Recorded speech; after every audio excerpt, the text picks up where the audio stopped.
So here we are, ladies and gentlemen, good evening. It's week 5 and we have a special announcement for you guys. So many of you wrote in and said that you would not be able to attend next Monday because it's Memorial Day. So could we reschedule? So the answer is yes and no. What I mean by that is Dr. Lisle has generously agreed to do a 7th episode or 7th class. He cannot do it the week after because he's traveling, so that is going to be the special bonus class number 7 on Tuesday, June 4th at 5 p.m. If you can't make it, don't worry, it's recorded. And next Monday on Memorial Day, it will not be a live class, but at 5 p.m. we will do a pre-recorded session of all the questions that have come in the last few weeks that we just have not yet answered. So you're getting an extra week and an extra session with Dr. Lisle, so thank you so much for that because everyone looks forward to this time together. And tonight we have week 5 of Escaping the Pleasure Trap. Where are my notes? I don't know what we're going to talk about, but I know it's good. I think it's chapter 11 to 12, but I'll let Dr. Lisle get started. And when it's ready, I will ask your questions to Dr. Lisle. So welcome everyone, and thanks again, Dr. Lisle. Yeah, actually we're moving on to 13, 14, and 15.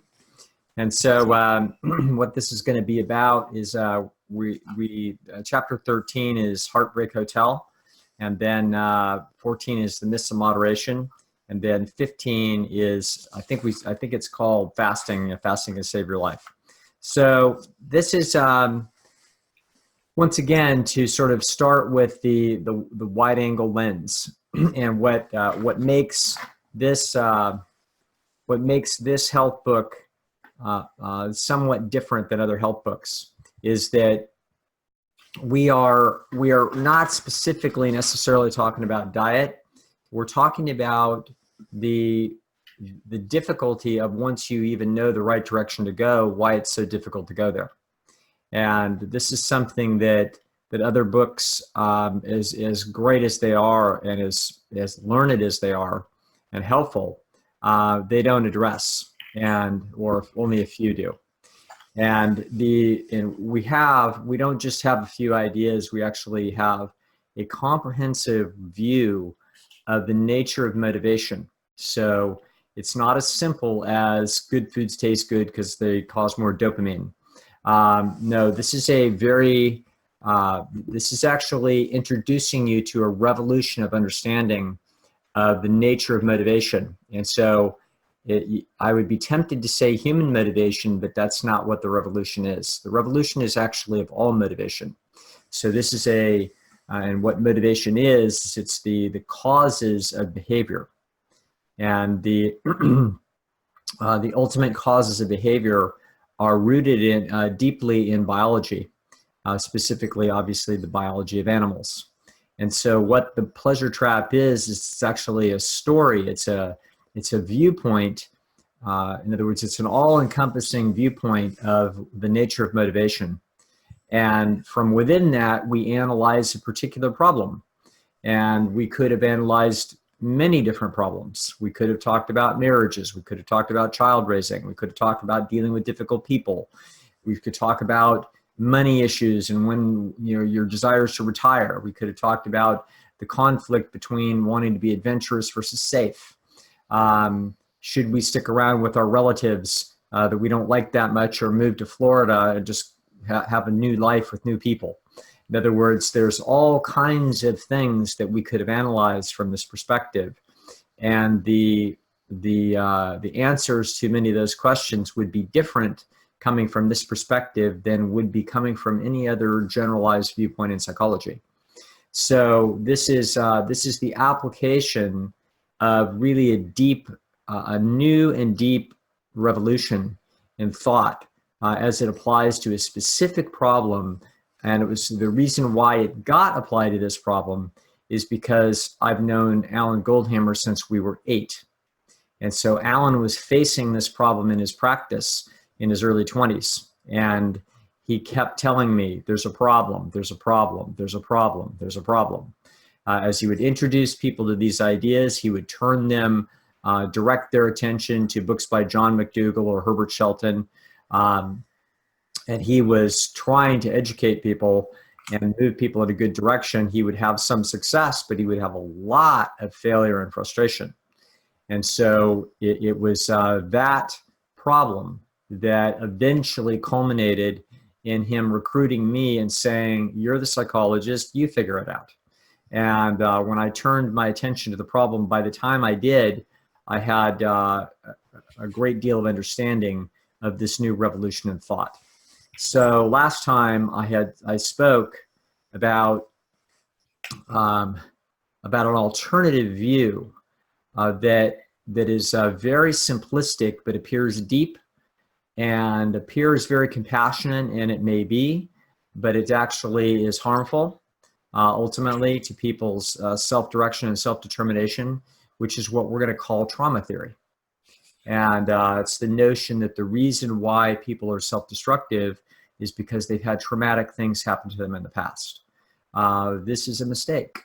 This is not actually how it is. And so last time I explained that the biggest, baddest trauma on the chessboard in terms of thinking and psychology is sexual abuse of children, for good reason. It's hard to think about something that would be more possibly traumatic than that. And so there could be things, but as a widespread, fairly widespread phenomenon, there would be little that would compete with that as something that would cause adults to be extremely upset about this and to expect that there might be reverberating fallout that could last for decades. And so as a result, we're not going to walk through trauma theory in detail tonight, but I just want to point out once again that it was a little bit of a shock to AJ, who wrote me an email and said, "Oh my God, you're right," about the following facts.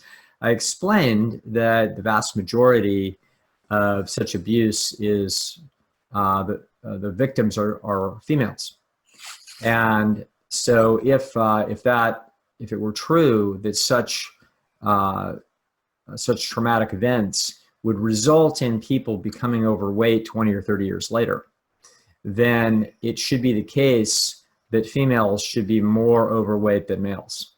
There would be no way to essentially avoid that inference. So if you're a scientist looking at this problem and you had someone say that they believed that traumatic childhood incidents were going to be causing this problem, then you had have a number of predictions and a number of observations that would need to be made, and they would need to feather together beautifully. So for example, you would need to find that it was not particularly time dependent. In other words, it would be something that would be just as common in 1970 as it would be in 2017. It's not, okay? You would have to believe that it is far more common as a problem in females than it is in males. It is not. In fact, it turns out that males are more likely to be overweight than females, and males are more overweight than females. Now, we don't notice this with our eyeballs because we're so much attuned to female attractiveness because of its importance in evolution. So therefore, when females are overweight, it gets people's attention more acutely than it does males. However, males are more overweight than females. And so we're left with a disturbing fact that contradicts trauma theory. And that is that if the males are more overweight than females, then what is causing the males to be overweight? It's not trauma, okay? So therefore it has to be something else. And that something else, we know what it is because we can observe that over time, it has become more prominent. It's more prominent in 1980 than it was in 1990, or excuse me, than it was in 1970. It's worse in 1990 than it was in 1980. It's worse in 2000 than it was in 1990. It's worse in 2010 than it was in the year 2000. What could be changing? Something in the environment must be changing, and what's changing is the food. Okay, so now it turns out that we have a perfectly good explanation for why it is that men are becoming systematically more overweight since 1950 and 1960, and very measurable and very profound amounts by the decade. And we're going to find that females are following in perfect lockstep, although not quite as common, but close. In other words, the numbers are extremely similar. So by the time you put these two observations, wide-scale, massive observations together, you can come to no other reasonable conclusion that the same thing that is causing males to become overweight is causing females to become overweight. And the thing that's causing males to be overweight is something that is changing and getting worse. The factor that's causing it is worse in 1980 than it is in 1960, and it's worse in 2000 than it is in 1980. We know what that factor is, okay? That factor is the caloric density of the foods that people are eating. So what we see is that trauma theory crashes on the rocks.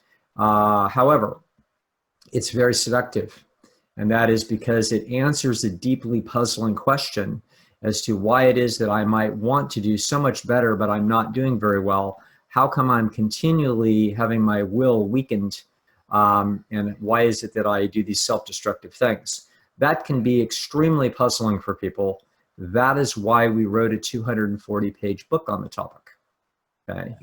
And so in these next chapters, we're going to explore a little bit more about the pleasure trap and its parameters. So we talk about, first, Heartbreak Hotel. We talk about the story of Elvis Presley. And what we talk about there is I sort of introduced the notion of a vicious cycle. So what we see is that with Elvis, we saw a really young, talented, handsome person that had everything. And we find out that the easier it was to have whatever it is that you wanted, the more trouble you were in. So it's literally, oh my God, the easier it gets to tickle the nervous system in ways that are extremely potent and novel, completely evolutionarily novel. In other words, they've never been seen before on the planet. Cocaine, alcohol, cigarettes, fried peanut butter and jelly sandwiches, banana sandwiches that Elvis loved. Coca-Cola or Pepsi-Cola, I think, is his favorite drink. These things, not a single one of them was natural. And so, and neither was his spectacular fame. And so as a result, you wind up with a nervous system that is literally being guided by essentially nothing other than pleasure-seeking mechanisms. And as a result, it implodes. The whole thing goes down at age 42 on the toilet, okay? And so this is the story of Heartbreak Hotel. This is like incredible. You've given everything, you wind up with nothing. And so, so from here, we also realize that it's getting to be difficult to necessarily stepwise get rid of a problem. If you're Elvis, what are you going to do? Are you going to cut down on you know, what the peanut butter sandwich, fried peanut butter sandwiches a little bit by 10%? That's not going to do it. You're still exhausted. You're still completely being wired up by drugs, and you feel terrible when you get up in the morning. You're not going to feel like exercising. You're not going to feel like doing anything that's going to be supportive other than staying out of the withdrawal effects that are coming from a life that's completely out of control. So this is the notion of the vicious cycle. And the vicious cycle for most people can look something like this. They're short of sleep. They get up in the morning with an alarm clock. They have some coffee. They get through the day. They don't eat very well. By later in the day, they don't feel that good and they are fatigued. And now they don't feel like exercising. So they don't feel like exercising. It doesn't dissipate their tension. And it does not have the comprehensive health benefits and psychological benefits that come with exercise. So they don't feel that great, and they'll continue to eat the rich food, and they stay up late trying to get some satisfaction out of watching some supernormal materials on the internet or the television, and then they're short of sleep again, and then they don't feel very good, and then they're drinking coffee, and then they don't feel like exercising, and it's a vicious cycle. And if you interrupt any one of those components of it, it feels like a net negative. So If the person forces themselves to exercise, they're actually not even going to feel very good because they weren't naturally rested enough to exercise. If they stop the coffee, they're going to get headaches and they're going to go into withdrawal and they're going to feel fatigued. So that doesn't feel good. So in other words, when you do the right thing, it feels wrong. And when you do the wrong thing, it feels right. This winds up being the nature of the pleasure trap. And so only pleasure trap-like phenomena look like this because you're dealing with the supernormal stimuli and the effects of some kind of withdrawal process. So Elvis Presley being an extraordinary example of someone who literally had the world at his feet, and it was a paradise lost. And he's a metaphor for literally modern civilization. So we have the opportunity to be better fed, better rested, and better exercised, and safer than at any other time in history. And yet we squander that behind a multitude of choices that wind up being seductive and self-destructive. All right. Now, in chapter 14, we talk about the myths of moderation. And so I'm not going to discuss all the thinking there in detail. But what I do want to do is I want to point something out that I make a point of in the book, which is that the idea of, quote, everything in moderation is actually a pretty intelligent idea. So in general, just as a general philosophy, this is pretty good thinking. The notion is that the whole world is unlikely to be wrong. And so that if you take extreme positions on anything, whether it's politics or religion or finance or health, child raising, any extreme position is very likely to have significant vulnerabilities and probably lead to errors, and the degree of those errors could be fairly substantial. So as a result, one of the wisdoms that will be passed down over the generations is everything in moderation. Don't get too far out at the extremes of anything, because out at the extremes is the largest chance for error. That's just the nature of extremes, is that would be true. So if, let's suppose on a 1 to 100 scale that you are trying to guess the truth, and let's suppose the truth sits at the number 75. If you guess 100, you're 25 points away from the truth. If you guess 0, you're 75 points away from the truth. So the average of those two guesses is 50 points away from the truth. Whereas if you guess 50, which is right down the middle, then your guesses on average are 25 points from the truth. You've cut your error rate by 50%. So this is the value of being temperate in how it is that you view the world and how it is that you make your decisions. In my clinical practice, I have a saying that I rely on over and again to help people make good decisions in a multitude of spheres. I say, never make a big decision when a small decision will do. The notion is if you feel like you want to, quit your job, tell your mother goodbye, and go move to the Caribbean and rent a sailboat and then take people on little charters, because that's just what you feel like is your passion. Interesting idea. A good idea is to try it first with a leave of absence for 3 or 4 months before you sell your house, take off from your career, etc. See if there's any possible way that you can run an experiment on this rather than go in all the way. That's the best decision. Now, however, if we look at certain classes of problems, we're going to find out that the wisdom of moderation is going to start to fall apart. And the wisdom of moderation is particularly vulnerable when we start talking about supernormal stimuli. So specifically, the myth of moderation is going to raise its head in the most intense supernormal stimuli that there are, which is drugs. So drugs are the ultimate counterfeit currency to the nervous system, and are the most confusing decision-making problem that human beings are going to face. So if you start thinking about things like alcohol, cocaine, methamphetamine, heroin, morphine, etc., suddenly the notion of everything in moderation, you can feel yourself putting the brake on, on and realizing, wait a second, this philosophy has suddenly got a major vulnerability. What would be a moderate amount of heroin? What would be a moderate amount of crack cocaine? What would be a moderate amount of crystal meth? Okay.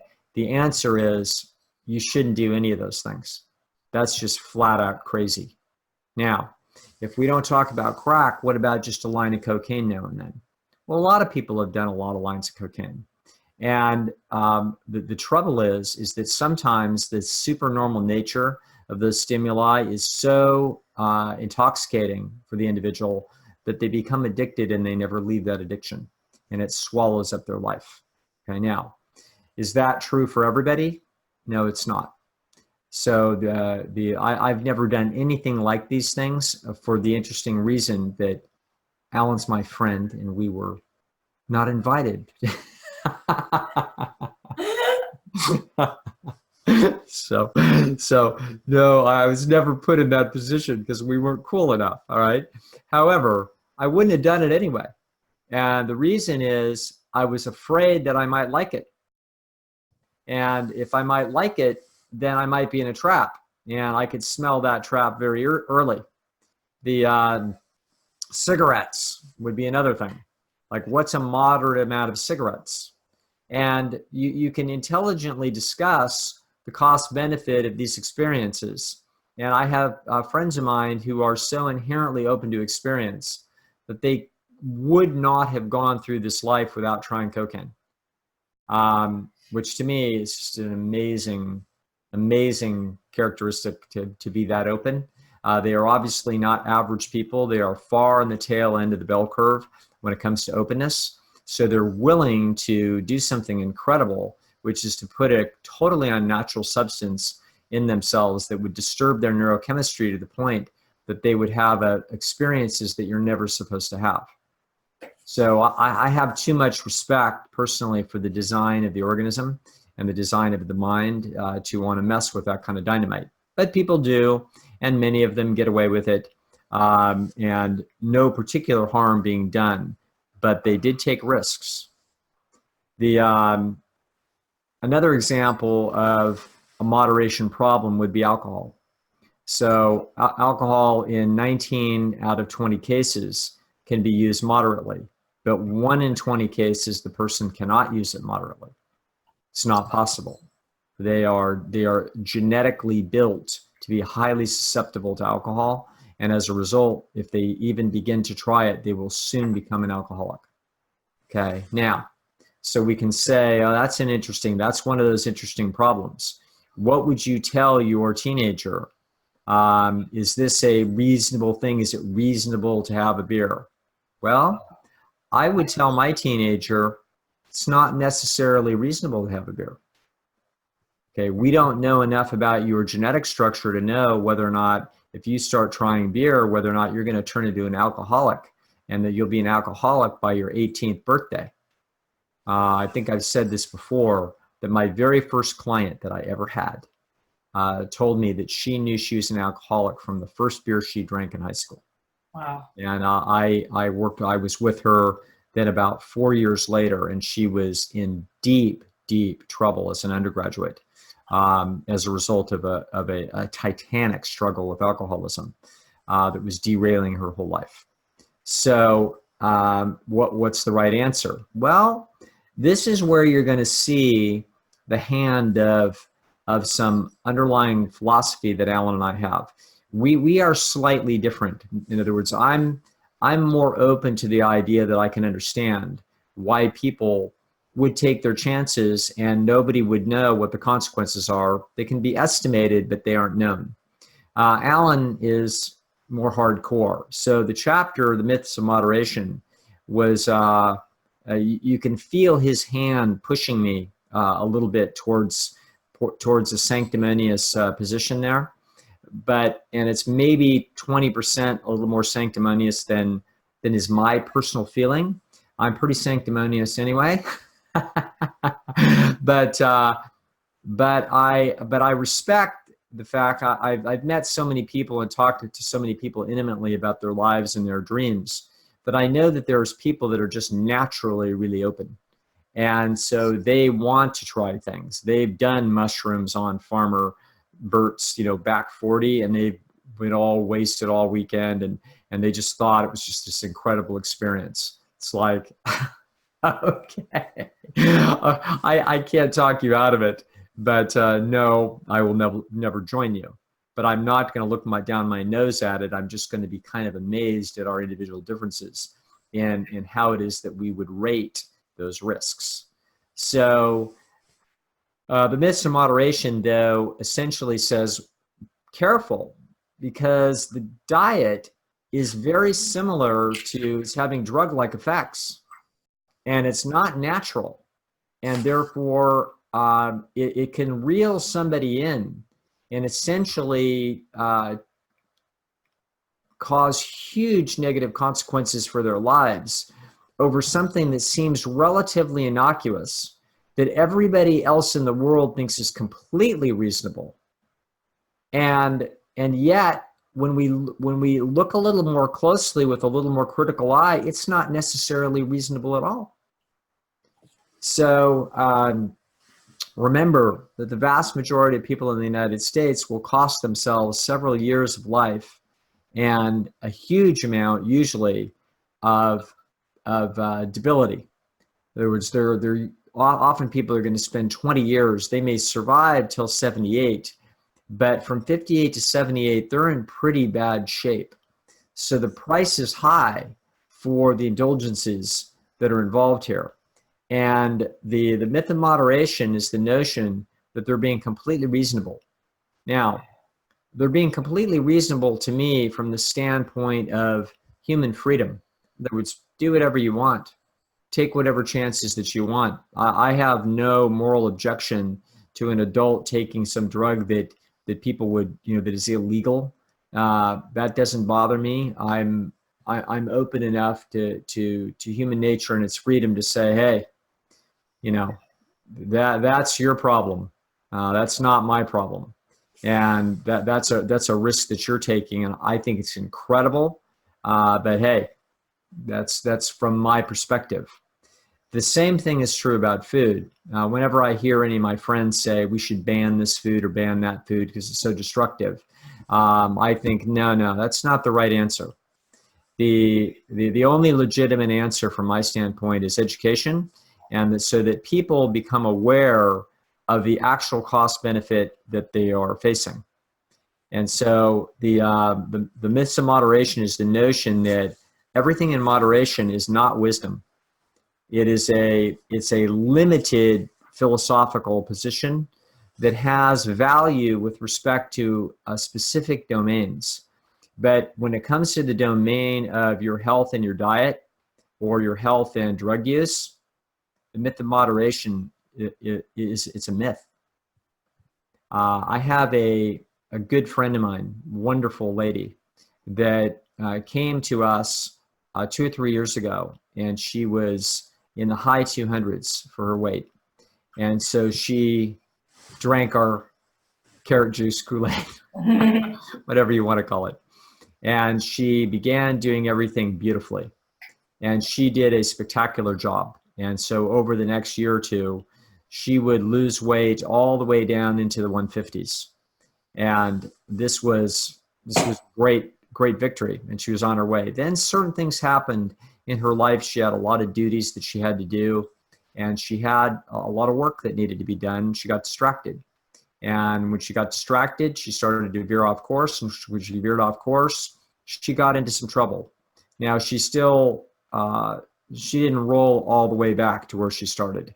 She did a pretty good job, but she slipped, and she was frustrated.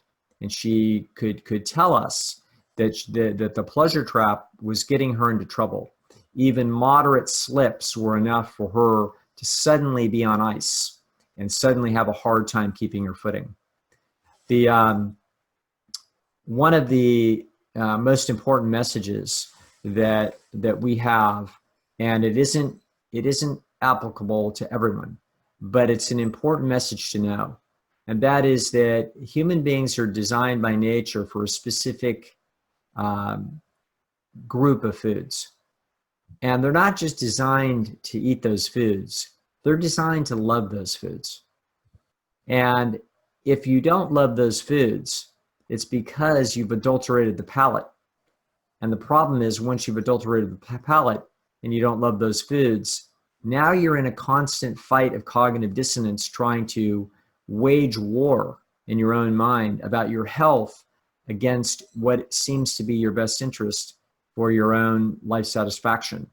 That is an unfortunate and unnatural and unnecessary conflict. Okay? In order to get out of that conflict, we have to get away from the myth of moderation for most people. The notion is you have to do an excellent job. If you do an excellent job or a perfect job or something near perfection, what's going to happen is that your palate gets sharp enough that you enjoy natural foods at a very high level. You will never enjoy natural foods at the level that is possible to experience if you put, I don't know, Haagen-Dazs vanilla Swiss almond ice cream on your tongue. If you do that, there will be an intense pleasurable experience that will be different than a ripe peach. I can't say it's better, it's different. It has a greater intensity and it has an addictive lure. And the problem is that once you do that for a while, you don't like the ripe peach very much. Now we've got a problem. So the myths of moderation is a warning that says, listen, people that are going to try to pressure you, including your doctor, your dietitian, your brother-in-law who's supposedly some expert, people that are going to say that our position that we take in the pleasure trap is unnaturally or absurdly, I guess, absurdly abstemious and sanctimonious and overly perfectionistic and unnecessary. And that's because they're ignorant, okay? They have not worked with the 25,000 people that we've worked with. They haven't actually taken an individual and to try to take them A to Z from being a pleasure-trapped individual to being non-pleasure trapped, to be actually healthy, to have their act entirely together and not be in cognitive dissonance over it. Okay? And not be walking some line where they're just 1 inch away from a disaster. In order to do well, we have to reject largely the notion of moderation. Now, this is where some of the last few years of my discussions have talked about the ego trap and the pleasure trap being opponent processes and why this is difficult. And so ultimately my position is you have to be really good if you're going to beat this problem. You may not have to be perfect, but you have to be really good. And the notion of moderation about beating this problem is a fundamental falsehood. There's nothing moderate about it. What's going to take, what it will take for an individual to beat the pleasure trap to the point where they are comfortable and happy eating a really healthy diet is exceptional diligence with exceptional motivation and over a long enough period of time where this becomes second nature. Okay, now what I'm going to do is I'll introduce you to the where this book goes, and it's a logical place for it to go as we culminate in expressing our fascination with and our trust and our delight in what we find out what happens when people water fast. So water fasting fits in an interesting place in this book. And that is that what we see is we go back to chapter 6, where we talk about looking for health in all the wrong places. We see that doctors and so-called experts, they're always trying to give you something. In modern medicine, they're going to try to give you a medicine. In the world of health and nutrition, they're going to try to talk you into superfoods, supplementation, and they're talking down through the concept of deficiency, that you're going to fix your cancer by eating a bunch of blueberries, that you're going to fix your heart disease by eating some nuts. These are mistakes. Okay, this is not how biology works. And so the problems that we have aren't going to be fixed by adding anything. The problems are going to be fixed by reestablishing appropriate balance in the diet and in the entire lifestyle in a way that's consistent with the natural history of the species. And so in our case, what we want to do is we want to sleep to satiety, we want to get regular moderate exercise, and we want to be eating a diet that is dominated by whole natural foods. And if we don't do these things and we wind up with some pathological problem, the solution to the problem is almost never the addition of anything. The solution to the problem is almost always a removal of the impact of excesses. So the impact of excesses over time is going to do damage down deep in the intracellular level by accumulated toxins. And collectively, what this is going to result in is going to be gross level pathology when you look at the level of the individual. So if the individual has type 2 diabetes, that isn't a number on a sheet that needs to be miraculously fixed by doing what? Adding insulin? No. The solution is we've got to get rid of the intracellular lipids that are clogging up the whole show inside the person's cells. And we're going to do that by doing what? By getting the diet more balanced, by getting rid of the richness of the diet that's artificial. Now, it's going to turn out that the most effective way in almost all cases to reverse the problems that are caused by dietary excesses are to have the person not eat anything. Absolutely nothing. And so this is so startling for modern medicine that they've only just begun to hear about it. Now, just to have you appreciate this, that Alan began doing this in 1984. So that's 35 years ago. This young man was already on top of this. Today, only now are the whispers going around the medical community, 3.5 decades later, as a result of some research that's been done in a few places, USC, Walter Longo, Luigi Fontana at Washington University in St. Louis, and others. Suddenly now the world is starting to realize, wow, this fasting thing, this is pretty cool. And so, and of course, everybody's trying to do the shortcut of fasting and try to take some supplement that looks like you're fasting. There's no end to the gimmicks, folks. There's one way that our ancestors did it, and that is when they got sick, they fasted. And that's the same thing that will happen with my cats. If my cats get sick, they don't want to eat. And if human beings get sick, they don't want to eat. And it turns out that these are innate adaptive mechanisms, just like a sneeze, just like a vomit, okay? Just like a fever, just like you being sleepy or too hot or too cold. You have a motivational system that will guide you to doing something independent of supernormal stimuli that is almost always in your best biological interest. And that's true when people are sick, they don't eat. Now, you might say, I'm 50 pounds overweight and I've got type 2 diabetes and I still feel like eating. I understand. And we've got a system that is out of balance. It's got massive excess accumulations. And the most effective way to unwind those accumulations is to not eat anything. And it turns out that what we will do is we will, at True North or other places like Fasting Escape with Dr. Nathan Gersfeld, who is a staff doctor at True North for many years. These are places where people can go and have somebody that knows what to do guide you through this. You can also do it yourself for 2 or 3 days very safely. But we began to explain philosophically, and we come back around to the notion of excess and deficiency, and the notion that the modern way of thinking about problems, even within our sphere where we have very bright people that are giving largely excellent advice on a variety of topics, they still don't seem to get the issue. But the problem is excess, not deficiency. And the solutions are going to be the unwinding of excess problems. If you were to take almost any problem that is fixable by the human body, and you were to try to add something, a medication, an extract, a fancy special food, etc., almost anything that you would do would, the positive results would pale by comparison to the results that you will get if you take a person 10 days and put them on water only and stick them in a room. That is a miracle of our design. And Alan and I have been watching this for 35 years. It never fails to delight us to watch it happen. And it just works over and over again, and doctors don't believe it.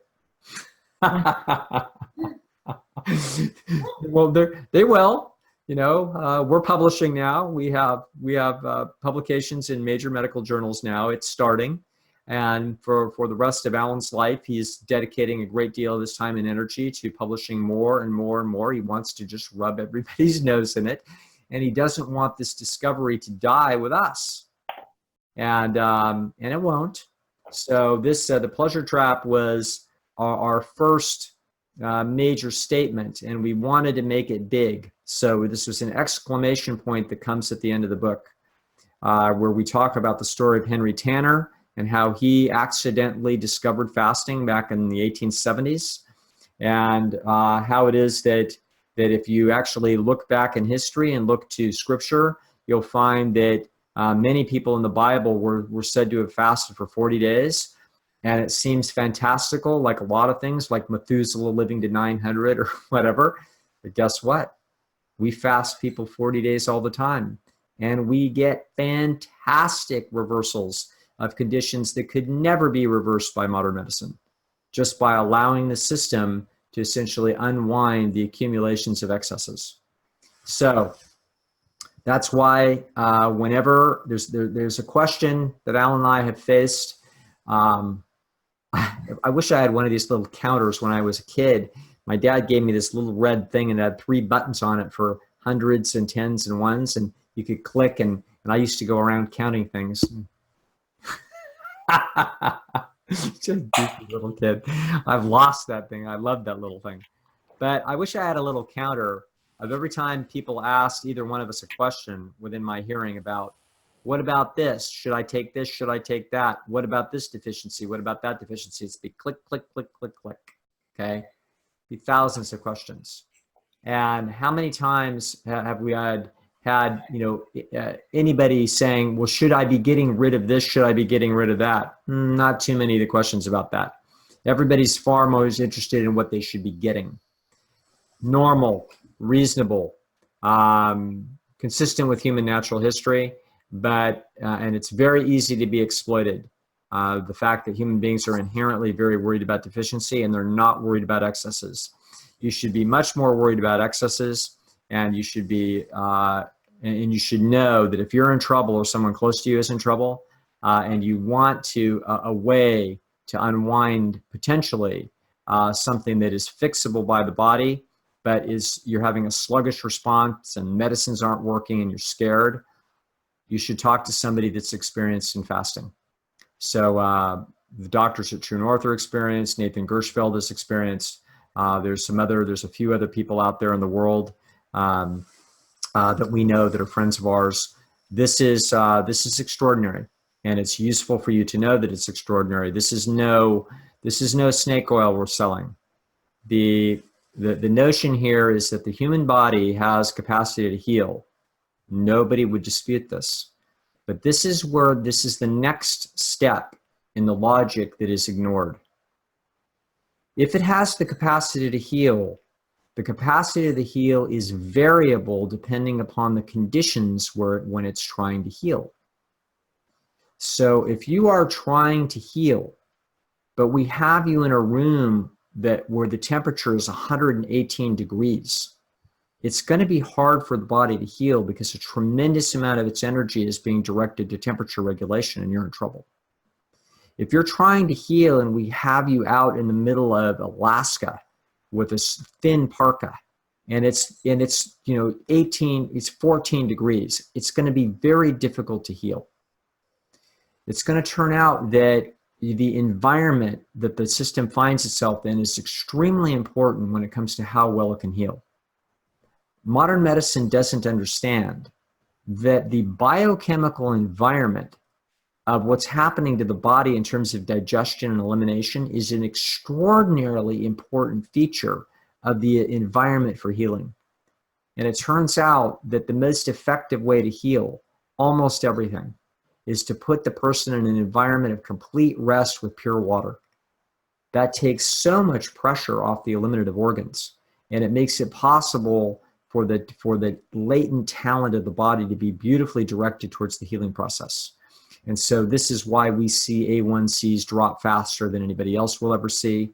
And next week, we'll talk about the data on hypertension, which we've shown by far the most effective treatment in history that has ever been published on the treatment of hypertension. And it's not even close. It's not even close. Nobody has a treatment that works like this. We could line up all kinds of pathological conditions, and we would find exactly the same result. Fasting wins, wins, wins, wins, and wins again. And that is not because it's magical. It's because it's the idealized ecological circumstances for the healing powers that are embedded in the genetic code to do their work. Okay? So that's the story that we set up our final discussions of the final 2 chapters. But that's this is where this book goes. It goes from understanding that we've now put this person in an ecology, but particularly a food ecology, but also a sleep ecology and an exercise ecology that it wasn't designed for. And now we're going to wind up with problems. And it turns out that the number one problem that we're actually going to wind up with, the most destructive one, is going to be the food. Exercise deficiency is there, sleep deficiency is there, but food adulteration is number one. You're made out of food, and if we get the food wrong, that's going to be the biggest problem. That's going to be the biggest cause of pathology. And so it's going to turn out that, of course, the biggest problem there is excesses, not deficiencies, and therefore the most striking method for reversing the problem winds up being water all by itself. So that's a really cool and artistic closure to the argument, and it just turns out it's true. All right, AJ. Before we get into the questions, just so many great takeaways. I've been taking notes. We have some wonderful comments I'd like to read. But, this is what the vegans are arguing about, nuts and DHA. They're arguing about excesses. It's so true what you say, and they're being scared. And, I love when you said about how you didn't try cocaine because you were afraid you were going to like it. And we're almost the same age, and I had the same experience because other people were doing it, and I saw a family member get addicted to it, and I thought, I'm afraid I'm going to like this too much. And also, it was so expensive that part of, I just was like, it just didn't seem like a really great thing to do. And I am fairly open. Yes. But I'm wondering, because you said about how the openness determines whether the person is going to take that first snort or first drink, which could, for some people, turn them into a lifelong addict. Is there a way that we can know how vulnerable we are to these things? No, you can't. So it's really like Russian roulette. It's Russian roulette. Wow. That makes it sound worse all the time to be experimenting. Yeah, very, very, that's interesting. And when you said doctors don't believe it, Betty made a comment. I just wanted to say doctors definitely don't get it. After I went to True North last year and went for my wellness checkup at my doctor's office, I told my doctor about going, and he said it sounds like witchcraft. So they don't get it. They don't believe in it. Even the ones that do believe in it, I find that patients often bully their doctors because they go to Dr. Google first, and they may go in with like a cold or a flu, which doesn't need antibiotics, and they'll bully their doctors into doing something. It's like they feel that if something isn't done, then there won't be any healing. Whereas you're saying the opposite. It's doing nothing is much more powerful than doing something. Absolutely. Yeah. Unbelievable. Let me just read some of the nice comments. so that I can get to the questions, because we had mentioned earlier, those of you that logged on a few minutes earlier, we got to see both of Dr. Lyle's cats tonight. And I had mentioned that this was better than Monday Night Football, and Joe writes, well, we should call it Monday Night Furball. So I thought that would be really, really good. And Jiri is saying that she loves this format of the video, and suggested maybe to do your Beat the Genes that way, because she feels it holds her concentration much better. And they did do one episode actually in video. It's just that Dr. Lyle and Dr. Gershfeld live in different cities. It's not that it can't be done, but it may not be the easiest. Okay, so now on to the questions. So this is a kind of fun question from Amy. She wanted to learn about the backgrounds. She thought it was really great learning about the background surrounding the writing of the book, but she wanted to know about the cover art. It seems like there's a lot going on there, and she's always been a bit curious about the decision-making process behind the cover art to The Pleasure Trap. Yes, the publisher came up with this, and they were all excited about it. And so they said, oh, well, you're really going to like it. You're really going to like it. And so when we saw it, somehow it was a pretty new thing in the world, this sort of screening of multiple layers. And when we saw it, I really liked it. I thought it was really cool. Alan has no artistic soul. So I don't think it mattered to him. You could have put a white color with black lettering and 3 words on there, and that would have been fine for him. But I loved it. I thought it was really neat. And then a very good friend of mine said, oh, it's terrible. Oh no, you should have it, much more blatant in the message, and it's too mysterious. Yeah, well, I don't care. He can go soak his head. So that, yeah, we didn't have anything to do with that. They just, the small publisher that we used, those folks just had somebody that had an idea, and they went with it, and I'm really happy with it. I'm just as happy with it now as I was 15 years ago. Nice. That's good. Yeah, because a lot of books will put like a donut on the cover, Right. And this is so much more classy. So I have a comment from actually a medical doctor that's in this class who says that The Pleasure Trap was ahead of its time. It came out 3 years before the China study, yet has many of the same concepts and much more. So that's a very nice compliment. And by the way, for the medical doctor that's listening, medical doctors are very, very smart. And one of the reasons why they don't think that there's something that they don't know is because they're so smart. So it sets up a very tricky trap for modern medicine to have a paradigm shift, because it's difficult, when you get 200 smart people at a conference and they're all smart. And if one of them says, guess what, you guys are all wrong. Oh my. You're not going, it's very hard to have a conceptual revolution. So I'm glad that a few are listening, and I've got to know many fine doctors that are very much aware of this argument and do great work with their patients. So thanks for listening. Yep. And a few people are emailing me asking me how to ask questions. If you email me, I'll do my best, but I can go days without checking email. The best way is actually live, like you're doing right now, or through the Member Center. Oh, but we make every effort to get to your question in that bonus Q&A. All right, so let's see what's going on tonight. Mary asks, I heard Dr. Goldhammer recommended an eating window of 8 hours per day for people with thyroid issue. He said that 16 hours fasting helps metabolic changes. Would you discuss this? I guess she's referring to intermittent fasting. In general, intermittent fasting is not going to be useful, but if Alan is talking specifically about a clinical condition that he believes that this might be useful, then it's probably well considered. So the notion of intermittent fasting in general is an interesting concept.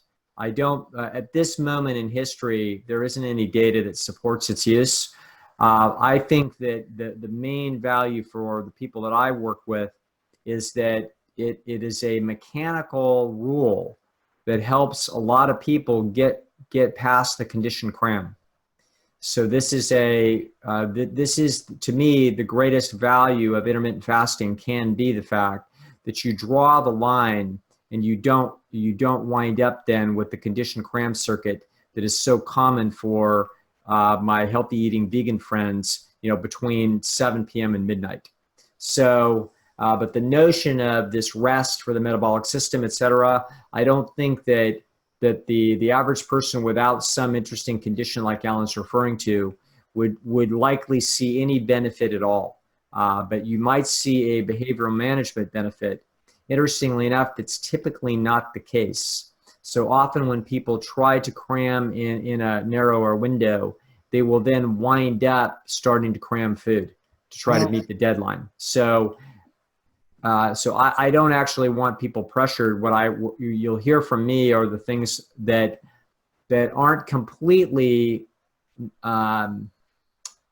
there's a little bit of kinship to what I would say with people that are struggling with the cram, which is that when you are done with dinner, you get up and walk out of that kitchen and you don't come back. So someone else might say, okay, well, that's intermittent fasting. Call it what you like, but I'm not saying you take your last bite by 6:30 and you don't take a bite after that. I'm saying you eat to satiety at your dinner and then you don't go back and eat any more food. Mm-hmm. That I think is ultimately the value in it. Nice. I love how you said earlier that we're not just designed to eat whole natural food, but we're designed to love it. Yes. And that's just, that really resonates with me because I think the only reason those of us that can do it is because we really do love the food. There's no question there's no way that this is an indication of Herculean self-discipline that goes on for 30 years. There's no way that that's true. I don't have any self-discipline like that. No, this is all about the fact that in the morning, I'm thinking about some healthy thing that I want to eat. The last thing I'm thinking about is bacon and eggs. It's interesting that for some reason, I have so many discussions with people about food. And I was discussing something. I had someone that had a family member who smelled like sulfur. And my comment was, are they eating eggs? And that's because eggs will contain compounds in there that when you eat them, you'll smell like sulfur and then you can stink. And that's why people's gas can smell so bad. It's high sulfur content. And animal food in general will create a higher sulfur content as a result of the animal protein having a sulfur molecule associated with it that is not true in plant protein, apparently. And don't quote me on that other than that I'm quoting McDougall. But the eggs are particularly high in this. And so I had another friend of mine who had a nephew that came to stay with him, and he says he just stinks like crazy. And I said, does he eat a lot of eggs? He goes, yeah, he eats eggs all the time. I said, that's the problem, which is exactly what the problem was. I forget what your question was, AJ. Oh, no, it wasn't a question. I was just saying that I appreciated how you said that we're designed to not just eat the whole natural food, but to love it, because I was thinking about the lady client you were talking about who, when she has like maybe a minor slip, it's like really slipping on the ice. And when I think about it, for me, I see my husband, Charles, as somebody that never had an issue with weight or addiction, who can go to a rich meal vegan restaurant and then the next day eat vegetables for breakfast. But I see in a lot of people that when they dabble outside or they get in the pleasure trap, it makes it so that they just don't want to eat the whole natural food anymore. Yes. I know for myself, when I was a kid, my dad wanted me to grow up big and strong. So he, So it turned out that he had my mom make me ham and eggs for breakfast every day.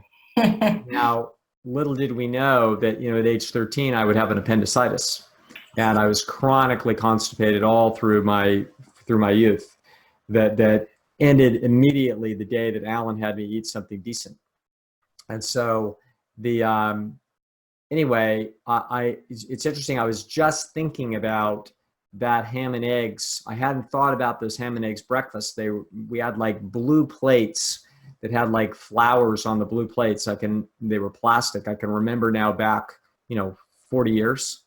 And I remember it was like I looked forward to it. It was salty. The ham was salty and obviously rich, and the eggs were rich. And so You could tickle my nervous system like, that's really rich food. I can remember what that tastes like, but I have no motivation because now, obviously, despite all of the knowledge that I have about the food, I actually also know that whenever I eat anything concentrated, feels uncomfortable digestion-wise, I immediately feel lousy within minutes.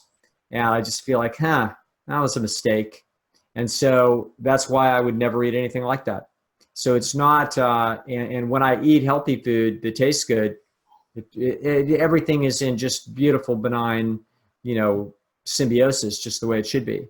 Yeah. So that's what keeps me on track, is not terrified of something 25 years from now. It's actually not happy with what will happen 10 minutes from now, and making those connections and understanding them and seeing how consistent they are. This is a very useful thing to know, and to realize, no, it's not any spectacular self-discipline that keeps us on track. It's just that when we eat this way, it tastes good and we feel good.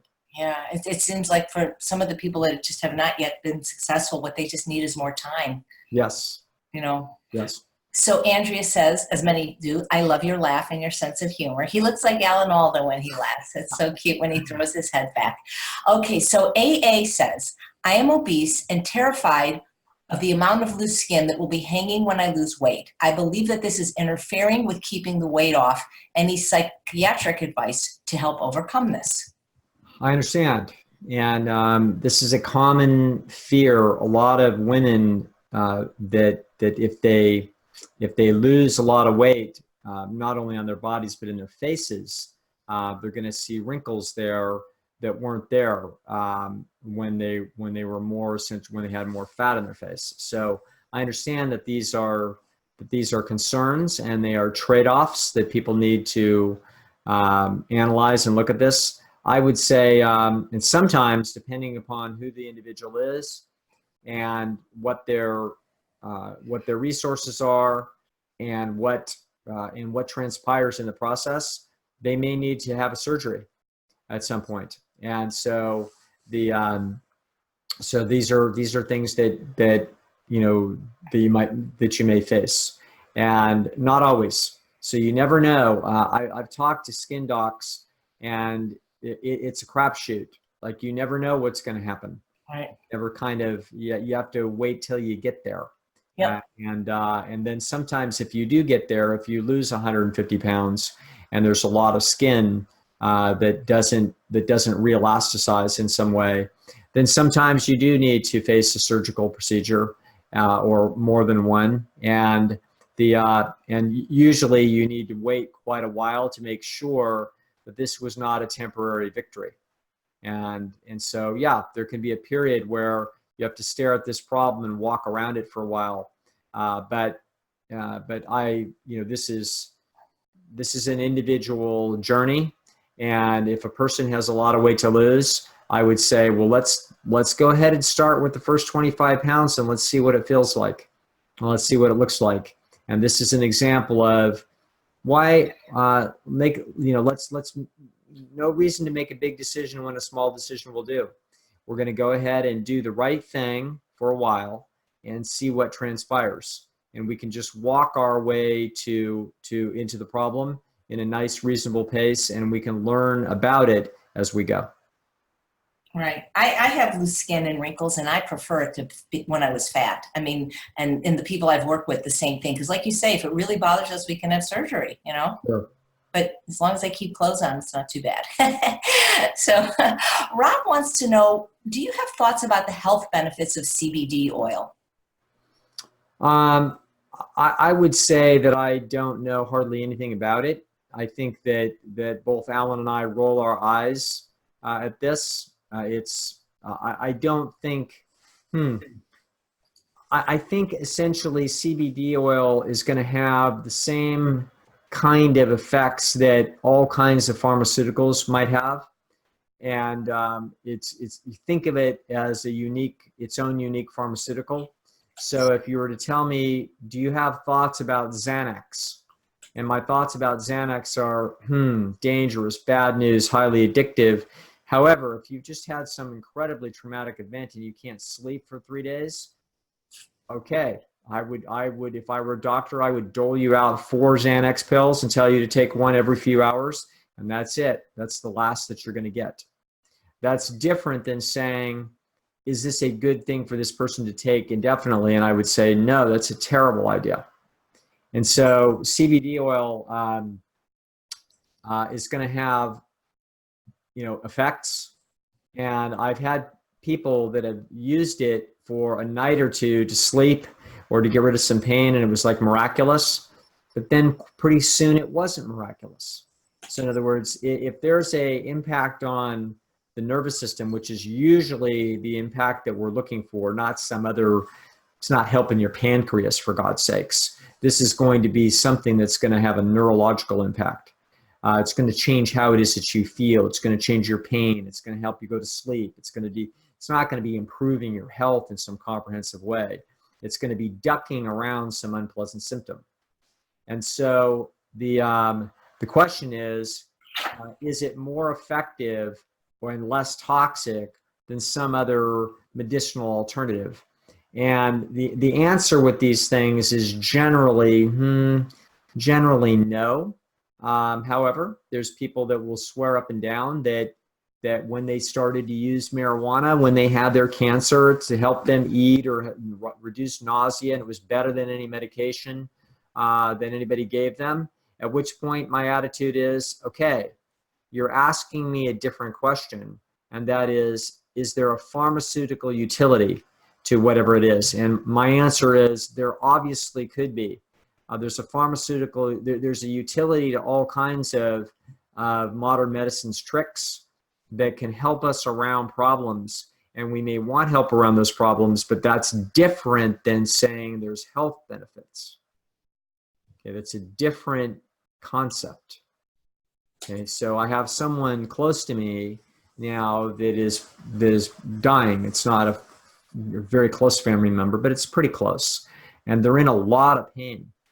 And so they're giving that individual a lot of morphine, and that's legitimate. Okay, so that to me is just fine, and that, I think that's a fantastic use of that particular drug. So that's my general answer, and I would have to say, as I don't usually say, but is implied, and that is that I would stand corrected on the basis of evidence. And the notion that something is really going to, some drug like that is going to help somebody's health, I would say is an extraordinary claim. And as a quote that I open chapter 16 of The Pleasure Trap from Carl Sagan, said extraordinary claims require extraordinary evidence. And so I would have to see extraordinary evidence for someone to tell me that ecstasy is good for post-traumatic stress disorder, or that CBD oil is helping cure something. Would it be helping them through a problematic process where they're uncomfortable? Yes. And would it be the best available drug for that? Perhaps it is. So I'm open to that as a discussion. But the specific question is, what about its health benefits? I would say I would be very suspicious of any claims from health benefits from something like that. Great. Just a couple of comments from viewers. Lainey says that Dr. Rhonda Patrick has a lot of good information on IF. And Betty says that she's so glad you recommended the book, Why We Sleep. She's 75% into it and enjoying it very much so far. Right. Yeah, it is. I bought it. I just haven't listened to it yet. And it puts me to sleep every night when I turn it on. So Helen says, Dr. Lisle, my question is there any validity in a new service I saw advertised for DNA analysis for the type of foods we're supposed to eat based on our DNA? Seems like a reworking of eating for our blood type. Yeah, I doubt very seriously whether there's any utility there. I think the main thing that would probably come out of that would be valid would be a finding out that you're lactose intolerant. But no, I don't think at this point that they probably have any any knowledge there. That might change in the future when our understanding of the individual differences in nutritional needs might possibly point a way towards this. However, so far the evidence is human beings are very, very close to being clones. They're genetically extremely similar. We are very sensitive to the individual differences in people, and those individual differences have importance for us. So one person's tall, one person's short, one person laughs loud, another person's quiet. We are very sensitive to these individual differences, and they have great meaning and importance for human life. But biologically, people are extremely similar. So therefore, we would expect that the diets that would be optimal for people would be extremely similar from person to person, which is what the evidence mostly shows. With a few exceptions, i.e. some people can't tolerate gluten and other people can. But there's a little underbelly of that question. And it's like, well, what foods would be healthy? Answer: any food that would be normally healthy for humans, minus foods that you might particularly have a specific problem with, like gluten. Okay, so a few percentage of people are going to have trouble with gluten, not most. I don't have any trouble with gluten. And most people don't. But Alan thinks that he does. So he thinks he stays away from gluten. So but the notion that I'm going to get a DNA test and it's going to tell me that I'm way better off eating strawberries than I am eating peaches is ludicrous. Yeah. Okay, that's not going to fly. And I already know that's going to be charlatan 101. So in general, I think at this point in the game, I would be extremely surprised if those people have any information that is of any value at all. Do you think it's similar to what a lot of non-plant-based doctors, medical doctors, though, are claiming about the microbiome, that's the reason for depression and anxiety and all these other both psychiatric and weight issues? You know, they base it on the fecal transplants, that if you do a fecal transplant of an obese person to a non-obese person, that one becomes, I mean, do you think there's the future really is in the microbiome like so many of these doctors are saying? No, I think they've got causality upside down. The truth is that if you eat healthy for a few weeks, your microbiome is going to get a lot better. And if you eat a bunch of crap for a few weeks, your microbiome is going to get a lot worse. Right. So the fact that there could be some temporary, modest, bidirectional causality there that they're talking about in the transplants is interesting. And it's not, and it's actually important. So I think they've had occasional success with things like ulcerative colitis. And I don't know, though, that they've treated the people with ulcerative colitis with very healthy diets. So it's like, well, you've sort of forgot one trick. So the fact that their microbiome might be terrible and we put a good microbiome in there and then suddenly they get a lot of improvement, that's interesting. So it's interesting that there's some causal factors in the microbiome there that are important. However, they're thinking that is the ultimate solution when it turns out it may be one in a series of causes that, in fact, if you do things right from the start, you address the issue anyway. So for example, I would take our chances at True North in a randomized trial against anybody with a fecal transplant protocol for something like that. And I would take my chances on fasting and diet. We've seen great success with ulcerative colitis, Crohn's disease, and things of that nature by doing what? Getting rid of everything on pure water, letting the inflammation drop substantially, then reintroducing what? Really healthy foods which seed a healthy microbiome. Okay, so I already know we've had a lot of success with that. So I doubt that there's a protocol out there utilizing something like fecal transplant that is as successful. The fact that it has any success at all, good. The fact that they might have a success with a case that we wouldn't have success with, fantastic, if something could ever be shown. So I'm open to learning about how this might work, but you're not going to find that the solution to all these things that everybody is thinking are in the microbiome and its processes. It's not going to be there.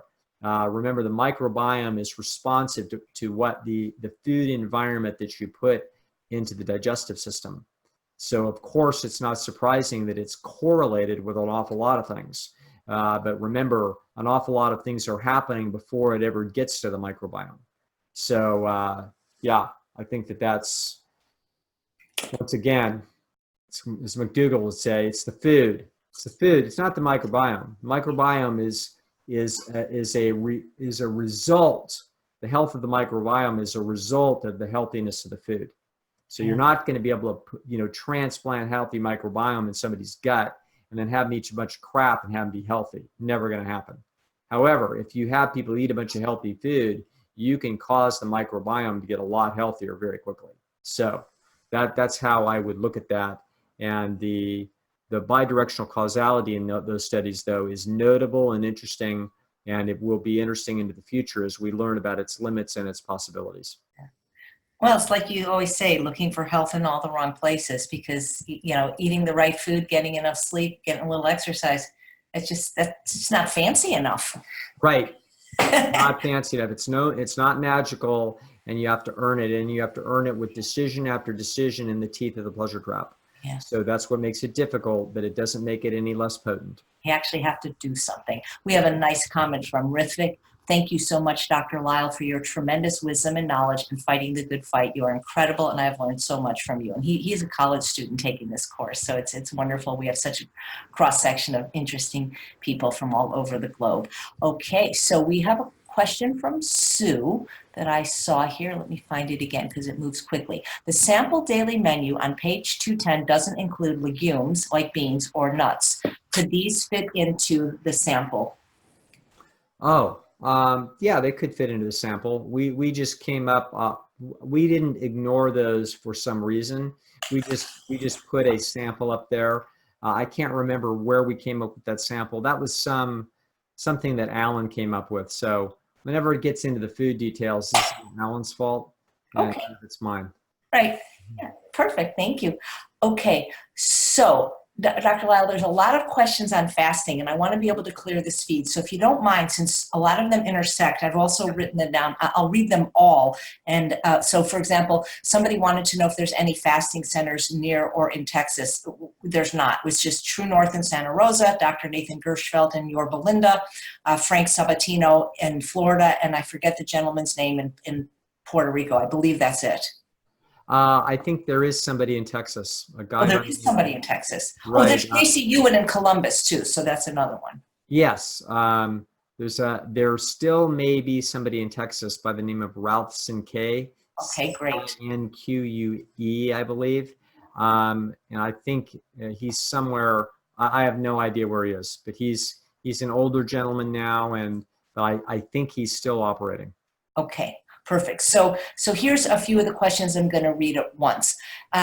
Is it possible to water fast when living? Oh, see, when they type it stop typing for a minute, guys, because you're bumping me off. Is it possible to water fast when living a working life? Does one only have to come to a fasting center? And then somebody else said that I guess you had said once about the I'm very interested in water fasting. You said it can be done safely at home for yourself by 3 days. Would you suggest that? At this time, money and time prevents me from coming to True North. Yeah, depends on who you are. If you're 67 years old with 3 heart attacks and 6 stents in your heart and heart palpitations, and you're looking at having a pacemaker put in next month, don't water fast on your own. Okay. If you are fundamentally healthy and all we have as a problem might be maybe you're type 2 diabetic and maybe you're on a little bit of medication or not, and you're overweight, etc., then a 3-day water fast on your own. These are, my friends would say, shut up, you're not a doctor, careful about the type 2 diabetes. We don't know how much medication they're on. God knows what trouble somebody could get themselves into. In general, let's suppose you're on no medication. You are, as far as you know, perfectly healthy without any known pathology. And you wanted to do the idea of fasting for a short term on your own. Should be completely fine. Your ancestors had to do this routinely. And so it's going to turn out that you're well adapted to it. I would not be working doing this. I would take a 3-day weekend, and on Friday night or something, I'd eat my last food, and make sure that you eat your last day into this fast is healthy food with a lot of fresh fruits and vegetables, because we want to make sure there's a lot of water and a lot of fiber in the last food that goes into the colon. We don't want it, don't have bacon and eggs and a hot dog your last few days, because if you do, that stuff is more likely to dry out as it slows down in transit, and it's not going to maintain water, and then you're going to wind up with a nice little hard stool that could plug up your rear end, and then you wind up with a bowel impaction. So that's a nice friendly little thing that happens once in a while. When somebody tells us at True North they came in on a bunch of healthy food and we believed them, and then it turned out it wasn't true. So our doctors have to be facile. Every year we got a few people where there's something like this happens. Now, but 3 days, you're not going to get a bowel impaction in 3 days, but eat very healthy food coming into the fast. And then if you're going to fast for 3 days, fine. But we recommend that you're not running around, you're not driving, you're relaxing. You're essentially trying to optimize the impact of the fast by drinking pure water in an environment of complete rest, which is exactly what fasting is about. And when you break your fast after 3 days, there won't have been any substantial changes to the digestive system. So you can break it on whole natural food. You could also break it. We usually break fasts on diluted juices. If you have any digestive pathology, if you've got some Crohn's or ulcerative colitis or something like this, you got some really tough pathology, you shouldn't be fasting on your own. You should be fasting under supervision with somebody that is experienced in with that condition. But do I think it's reasonable to fast on your own if you're generally healthy? Sure, completely reasonable. We sort of draw a line in the sand after 3 days because you start getting deep into a water fast. Things can get more exciting and things can get a little more scary. And you should probably, if you're going to do something like that, you should probably be hanging around somebody that knows what they're doing. Nice. Well, Sarah wants to know, what about juice fasting? It sounds like somebody could even do that on their own for 30 days. And then someone else asked about if, Diana, do some people experience depression during or after a water fast? Two different questions. A juice fast is a completely different creature than a water fast. It really isn't even remotely similar. And so juice fast, people can juice fast as long as they want. And this is a safe process because you're eating food. So you may not want to get carried away with it and go too long. But if you were to juice fast for a week or a couple of weeks or 3 days, this is relative child's play. And you don't need to rest all the time. You can work on a juice fast, although it tends to be a pretty low calorie diet. So people are a lot of times tired. And it's not the easiest way to go, and it's also not that beneficial. So juice fast sometimes is a nice little thing to do to sort of clear your palate of salt and oil if you've been getting into those things, and try to reacclimate your taste buds to healthy food. So that's the primary value of a juice fast.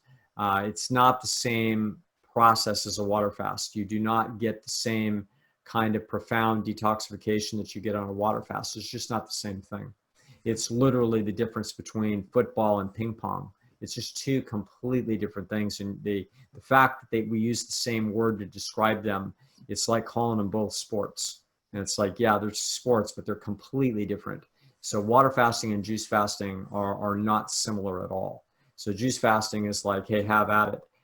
It's a lightweight version of a detox diet. It's fine, but it does not have any of the big profound effects that water fasting has.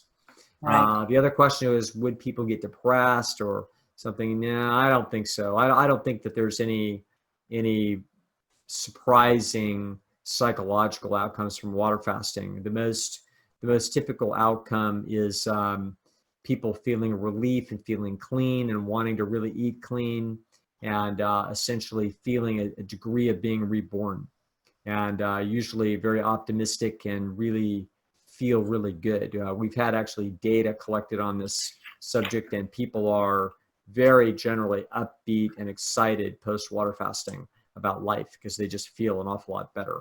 So I don't recall, water fasting process itself can be agitating and can be difficult to get to sleep, and you could be thinking about food all the time. I mean, all these things can happen, but depression, no, not that I've ever personally seen. Thanks. I'm just going to read a comment from Lainey. We also need to avoid GMOs at all costs. I just did an essay for my college English class on glyphosate. It kills our gut microbiome, which in turn kills our immune system. And can you fast without exercise but still be working with brain activity going on, such as being a CPA or a bookkeeper? Let's see, certainly. So the thing that we're most worried about in water fasting is muscular action. So we don't want people walking around. We don't want them lifting boxes. We don't want them doing stuff like that. Because even a minor amount of that kind of activity can start to increase the burning of the protein out of the muscle tissue. So we don't want you to do that. But if you're sitting down and you're not doing that, you're sitting in a chair and you're doing your accounting, that's fine. So yeah, water fasting is perfectly safe if you're mentally active. Sometimes people do excellent work when they're water fasting. So mentally.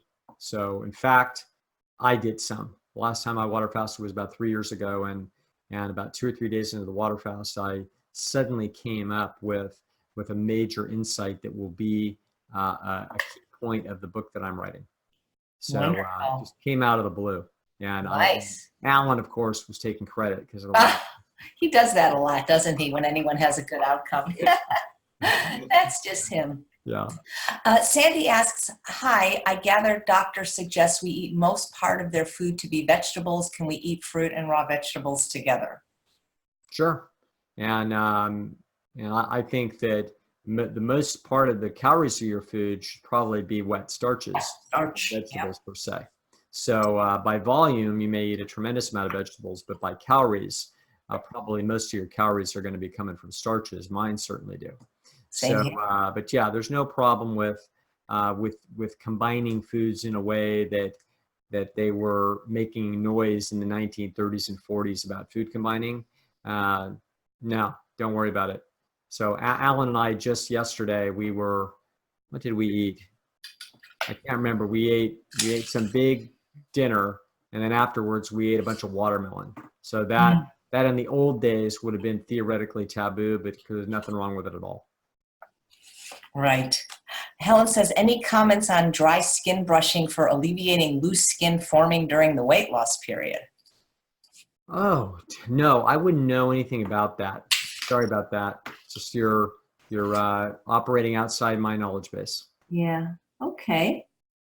I have a good question here. I don't know if this is too long, but I'll ask it. If it's too long, we can revisit it. But thank you, Dr. Lauer, for all you do. I was wondering if it's possible to apply your book to other things in life besides weight loss. I have started to do that, and I'm wondering if applying your book in that way is correct. I'm not sure what she's trying to apply it to, but in general, I would say yes. In other words, that's what I was speaking to earlier. What the book is it's a set of principles about how to understand human motivation. So we're going to see a lot of problems are going to come from the introduction of supernormal stimuli. And so the supernormal stimuli, for example, that could get some people into trouble, but not all people, but have a potentially problematic lure would be things like gambling, pornography, thrill-seeking behavior of motorcycle riding, etc. Things like this, where they're in addition to all the drugs and certainly the food and cigarettes and everything else under the sun. So this doesn't mean that we all have to live like the church lady.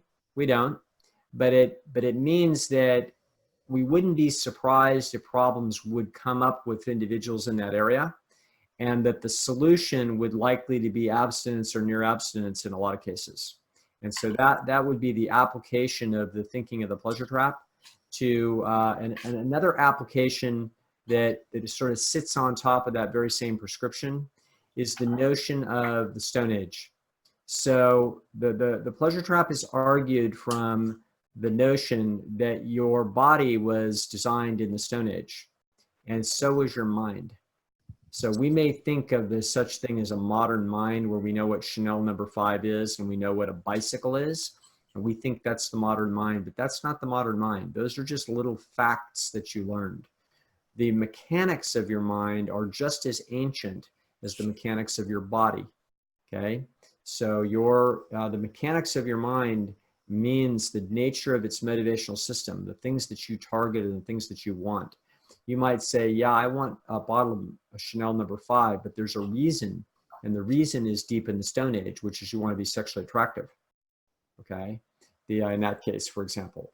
And so, I want a new Corvette Stingray. Why? Because you want to be sexually attractive. So this is, so understanding why it is that the things work the way they work, this comes from a realization that the mind that you have is a Stone Age mind. So in general, the cure for something that's out of whack is to take that aspect of the person's life back to the Stone Age. And so that's what Fasting Escape is. That's what True North is. These are havens to go back to the Stone Age. We are taking your diet back to the Stone Age is what we're doing. And we're not taking everything else back to the Stone Age. We could, and in some of the old fasting facilities, that's exactly what they did. And Alan thinks it's better, but it's not practical in the modern world and people won't do it. So in the old days, they would take people, they'd say no television, no reading lights, okay, nothing. Pure water, simple environment, all away from all the noise, all the, no cell phones, no television, no radio, nothing, okay? And if you have some disaster happens in your thing, your relatives can call and leave a message with the front desk and they'll get back to you. Yeah. The notion is quiet it all down to the Stone Age. Right. And you know what? I have to say, I think they did a better job than we do. Right. We do a good job, but we're living in the modern world and we're needing to adapt. But so many of the problems are to take the person back to the Stone Age where you can't gamble money that you don't have because there is no money. So there's no gambling here. If you got 14 oranges in your rucksack and you want to gamble those against that guy's apples, you guys go right ahead. But you can't gamble next week's rent because there isn't such a thing. Yeah. And so these are, so very often the question is, how would we apply it? The answer, the overarching 10,000 foot theory is, how would we take the person back to the Stone Age with respect to this problem? And that's what the pleasure trap is a specific set of directions for, but they could be applied more generally, absolutely.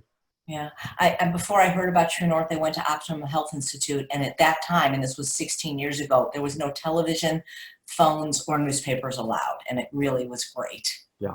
Yeah. So I want to respect your time, but because this question could involve somebody's safety, if you could briefly answer, if somebody is doing a water fast at home, is it advisable to drive? It's not advisable. No. Yeah. Thank you. No, absolutely not.